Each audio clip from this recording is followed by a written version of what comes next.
राधे राधे। एकादशी को सबकी बधाई। आज की एकादशी भाद्र पक्ष कृष्ण पक्ष की वामन एकादशी के नाम से प्रचलित है और इसकी कथा इस प्रकार है। हे धर्मराज युधिष्ठिर कहने लगे, हे राजन, हे भगवान, भाद्रपद शुक्ला एकादशी का क्या नाम है, इसकी विधि और महात्म्य क्या है, इस एकादशी के करने से कौन सा फल मिलता है, कृपया करके सब विस्तार पूर्वक कहिए। तब कृष्ण भगवान बोले, हे राजन, अब मैं पुण्य, स्वर्ग और मोक्ष को देने वाली तथा सब पापों को नष्ट करने वाली भाद्रपद शुक्ल पक्ष की वामन नाम की एकादशी की कथा कहता हूँ। इसको जयंती एकादशी भी कहते हैं। इसका व्रत करने से अजमेर वाजपेयी यज्ञ का फल प्राप्त होता है। इस एकादशी की कथा सुनने से नीच पापियों का भी उद्धार हो जाता है। जो मनुष्य इस एकादशी के दिन मेरी पूजा करते हैं उसे तीनों लोगों को पूजन करने का फल मिलता है। जो कमल नयन भगवान कमल से पूजन करते हैं तथा वह भगवान अश्वमेध यज्ञ के समीप जाते हैं, सभी को एकादशी का व्रत अवश्य करना चाहिए। इस दिन भगवान विष्णु क्षीर सागर में अपने 4 मास के शयन के मध्य करवट लेते हैं, इसलिए इसको पार्वती एकादशी भी कहते हैं। भगवान के वचन सुनकर युधिष्ठिर बोले, भगवान, मुझे अति जिज्ञासा हो रही है। भगवान विष्णु किस प्रकार सोते हैं और करवट लेते हैं तथा किस तरह उन्होंने राजा बलि को वचन में बांधा तथा वामन रूप रखकर क्या क्या लीलाएं भी की। तब श्री कृष्ण बोले, हे राजन, अब आपसे सब पापों को नष्ट करने वाली इस एकादशी को श्रवण करें। कथा कहता हूँ। त्रेता युग में बलि नामक का एक दैत्य था। वह अत्यंत दानी था। वह वेद सूतकों से भगवान विष्णु का पूजन किया करता था तथा नित्य ही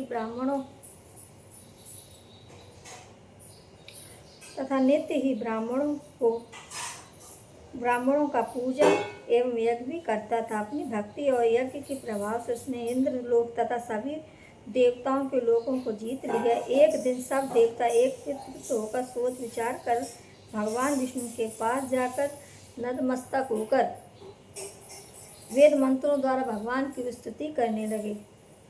तब भगवान ने वामन रूप धारण करके 5वां अवतार लिया और फिर अत्यंत तेजस्वी रूप से राजा बलि को जीत लिया। इतनी वार्ता सुनकर राजा युधिष्ठिर बोले, हे जनार्दन, भगवान विष्णु ने वामन रूप धारण करके उस महाबली दैत्य को किस प्रकार जीता। श्री कृष्ण बोले, हे राजन, वामन रूप ब्रह्मचारी बालक के रूप में भगवान विष्णु ने महादानी राजा बलि से 3 पग भूमि की याचना की। राजा बलि ने उसको तुच्छ सी याचना समझकर 3 पग की भूमि का संकल्प कर दिया।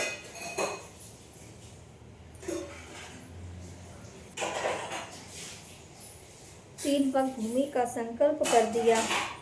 तब भगवान विष्णु ने अपने त्रिकम रूप को धारण बढ़ाकर भूलोक में पद और भूलोक में जांघ और स्वर्ग लोक में कमर और महलोक में पेट और जहन लोक में हृदय और यम लोक में कंठ की स्थापना करके सत्य लोक में मुख, उसके ऊपर मस्तक स्थापित किया।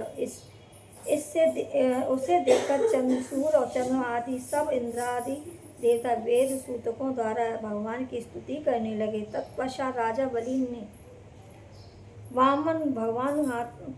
बलि से भगवान वामन हाथ जोड़कर कहा, राजन, एक पग में पृथ्वी, दूसरे में स्वर्ग पूर्ण हो गया, अब मैं तीसरा पग कहाँ रखूं। तब बलि ने अपना सिर झुका लिया और भगवान ने अपना पैर उसके मस्तक पर रख दिया, जिससे भक्त बलि पाताल को चला गया। फिर उसकी विनती और नम्रता को देखकर भगवान विष्णु ने कहा, हे बलि, मैं सदैव तुम्हारे निकट रहूंगा। बलि के कहने पर भाद्र शुक्ल परिवर्तनी एकादशी के दिन बलि के आश्रम में भगवान विष्णु एक स्वरूप स्थापित किया हुआ और दूसरा क्षीर सागर में शेष शैया के पर शयन करता है। हे राजन, इस एकादशी को भगवान शयन करते हुए करवट लेते हैं, इसलिए तीनों लोकों के स्वामी भगवान विष्णु का उस दिन पूजन किया जाता है। तांबा, चांदी, चावल और दही का दान करना उचित है। रात्रि को जागरण अवश्य करना चाहिए। जो विधि पूर्वक इस एकादशी का व्रत करते हैं वे सब पापों से मुक्त होकर स्वर्ग हो जाते हैं। जो मनुष्य इस पाप नाशक एकादशी को पढ़ते हैं, सुनते हैं, उसको अश्वमेध यज्ञ का फल प्राप्त होता है। बोले एकादशी मैया की जय। फलाहार, इस दिन ककड़ी का सागर लेना चाहिए। खीरा, केला, सेब आदि फल तथा दूध, दही ले सकते हैं। बोले एकादशी मैया की जय। बोलो विष्णु भगवान की जय।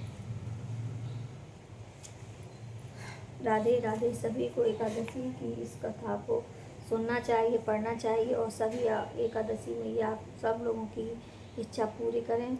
आप लोग स्वस्थ रहें, सही रहें और राधे राधे। जय श्री राधे।